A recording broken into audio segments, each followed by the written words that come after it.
హిందువులు కులాల పేరుతో రాజకీయ పార్టీల పేరుతో విడిపోతూ ఉంటే ముస్లింలు మాత్రం కులాలకు అతీతంగా అంటే వాటిలో వాళ్ళలో వర్గాలు ఉన్నాయి, వర్గాలకు అతీతంగా ఒక్కటవుతూ ఉంటే, క్రైస్తవులు వర్గాలకు అతీతంగా ఒకటవుతూ ఉంటే, వాళ్ళకి అంతర్జాతీయ సహాయం అందుతూ ఉంటే మనం అది పట్టించుకోకుండా మనలో మనం కొట్టుకు సర్దాం, వాడిని తిడదాం వీడిని తిడదాం, నాస్తికులు హేతువాది లేకపోతే కనుక కమ్యూనిస్టు వాళ్ళ ఐడియాలజికల్ వాళ్ళు హిందువులుగానే పుట్టినా సరే మాకు దీంతో సంబంధం లేదని బతుకుతున్నారు ఓకే.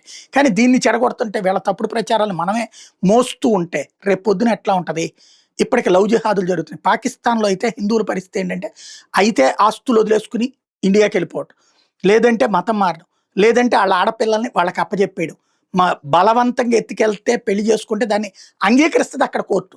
బలవంతంగా ఎత్తుకెళ్ళినటువంటి వాళ్ళు పోలీస్ స్టేషన్కి వాళ్ళు ఎత్తుకెళ్ళారంటే వాడు పెళ్లి చేసుకుంటారంటున్నాడు కదా నీకేం రోగం చేసుకోండి అని చెప్పేసి పోలీస్ స్టేషన్లో దబాయించి చివరికి అమ్మాయిని తల్లిదండ్రుల దగ్గర కూడా కలవనివ్వని రాక్షసత్వం ఉంటుంది. తాజాగా 15 సంవత్సరాలు కేవలం 15 ఏళ్ళు ఉన్నటువంటి ఒక బాలికకి చెవుడు మోగ అమ్మాయి 9 రోజుల క్రితం మిస్ అయింది.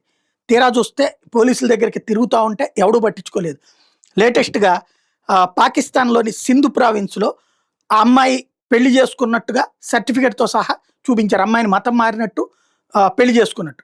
విషయం ఏంటంటే ఎవరైతే ఒక డ్రగ్ డీలర్ 7 కూతుళ్ళు ఉన్నారు వాడు ఈ అమ్మాయిని చేసుకున్నాడు. ఈ కూతురు వయసు ఉన్నోళ్ళు అంటే ఎట్లాంటి అరాచకం హిందువుల పట్ల జరుగుతుందో చూడాలి అక్కడ.